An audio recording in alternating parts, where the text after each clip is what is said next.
2 Raja-Raja 23. Pembaharuan yang dilakukan Yosia. Sesudah itu raja menyuruh orang mengumpulkan semua tua-tua Yehuda dan Yerusalem.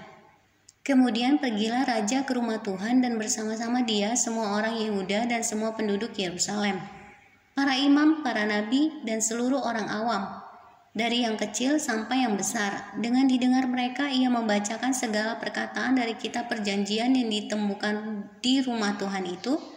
Sesudah itu berdirilah raja dekat tiang dan diadakannyalah perjanjian di hadapan Tuhan untuk hidup dengan mengikuti Tuhan dan tetap menuruti perintah-perintahnya, peraturan-peraturannya dan ketetapan-ketetapannya dengan segenap hati dan dengan segenap jiwa, dan untuk menepati perkataan perjanjian yang tertulis dalam kitab itu, dan seluruh rakyat turut mendukung perjanjian itu. Raja memberi perintah kepada imam besar Hilkia dan kepada para imam tingkat 2 dan kepada para penjaga pintu untuk mengeluarkan dari bait Tuhan segala perkakas yang telah dibuat untuk Baal dan Asyerah dan untuk segala tentara langit. Lalu dibakarnyalah semuanya itu di luar kota Yerusalem di padang-padang Kidron, dan diangkutnyalah abunya ke Betel. Ia memberhentikan para imam dewa asing yang telah diangkat oleh raja-raja Yehuda untuk membakar korban di bukit pengorbanan di kota-kota Yehuda dan di sekitar Yerusalem.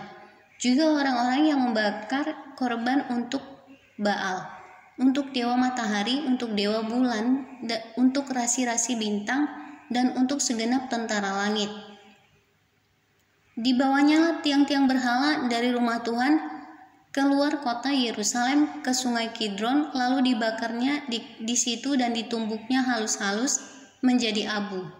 Kemudian dicampakannyalah abunya ke atas kuburan rakyat jelata. Ia merobohkan petak-petak pelacuran bakti yang ada di rumah Tuhan, tempat orang-orang perempuan bertenun sarung untuk Asyerah. Disuruhnyalah datang semua imam dari kota-kota Yehuda. Lalu ia menajiskan bukit-bukit pengorbanan tempat para imam itu membakar korban dari Geba sampai Beersheba.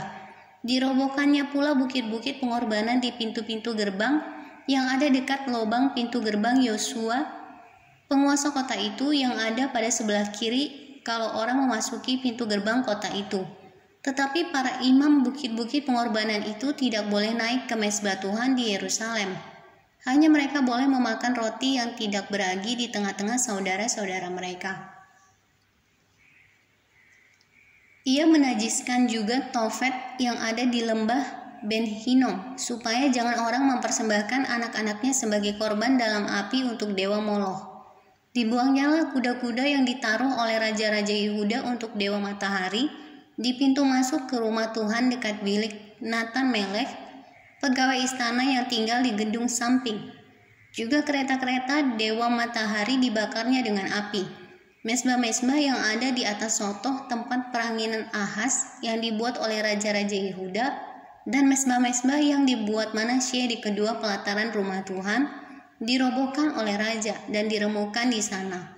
Lalu dicampakkannya abunya ke sungai Kidron, bukit-bukit pengorbanan yang ada di sebelah timur Yerusalem, di sebelah selatan bukit kebusukan, dan yang didirikan oleh Salomo raja Israel untuk Asitoret, dewa kejijikan, sembahan orang Sidon, dan untuk Karmos, dewa kejijikan sembahan Moab, dan untuk Milkom, dewa kejijikan sembahan orang Amon.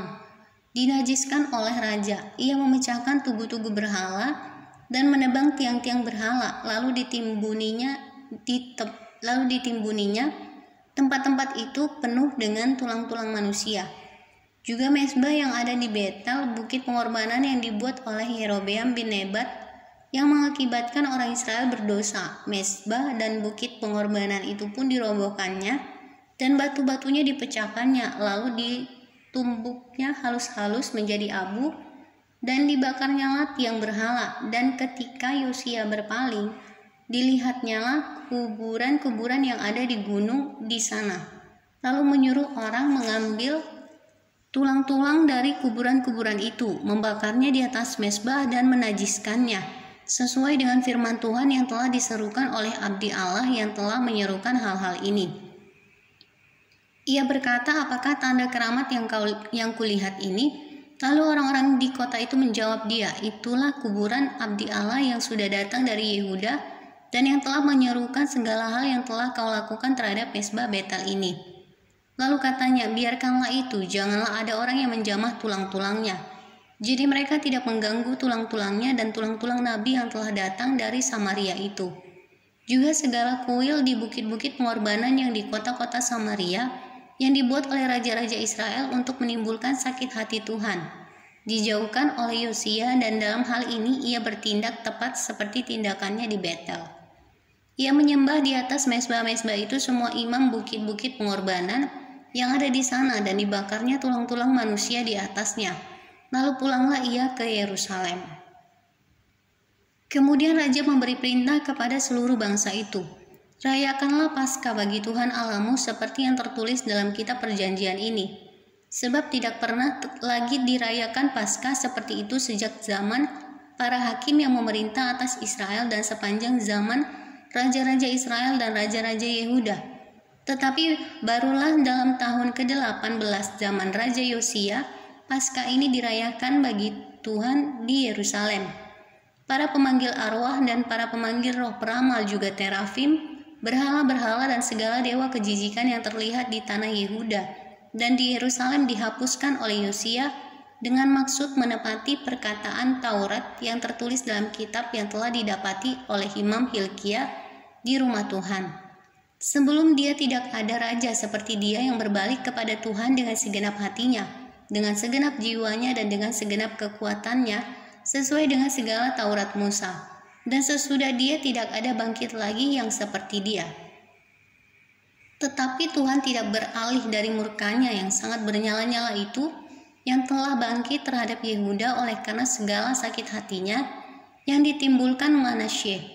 Lalu berfirmanlah Tuhan, juga orang Yehuda akan kujauhkan dari hadapanku seperti aku menjauhkan orang Israel, dan aku akan membuang kota yang kupilih ini, yakni Yerusalem dan rumah ini, walaupun aku telah berfirman tentangnya, namaku akan tinggal di sana.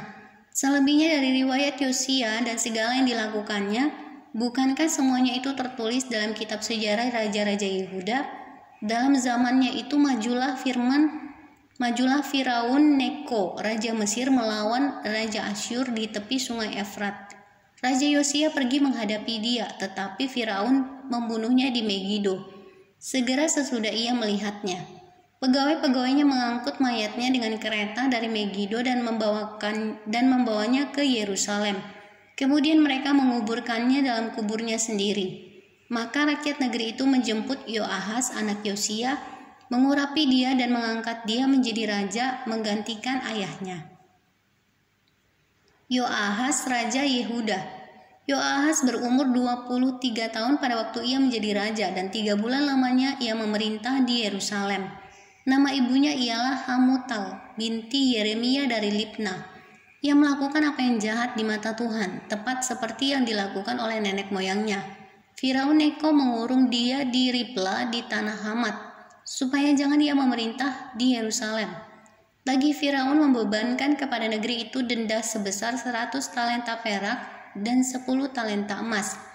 Firaun Neko mengangkat Eliakim anak Yosia menjadi raja menggantikan Yosia ayahnya dan menukar namanya dengan Yoyakim. Tetapi Yoahas dibawanya. Yoahas tiba di Mesir dan mati di sana. Yoyakim memberi emas dan perak itu kepada Firaun, tetapi ia menarik pajak dari negeri supaya dapat memberi uang itu sesuai dengan titah Firaun. Ia menagih emas dan perak itu dari rakyat negeri, dari setiap orang menurut jumlah ketetapan pajaknya, untuk memberikannya kepada Firaun Neko. Yoyakim raja Yehuda. Yoyakim berumur 25 tahun pada waktu ia menjadi raja, dan 11 tahun lamanya ia memerintah di Yerusalem. Nama ibunya ialah Zebudah binti Pedaya dari rumah. Ia melakukan apa yang jahat di mata Tuhan, tepat seperti yang dilakukan oleh nenek moyangnya.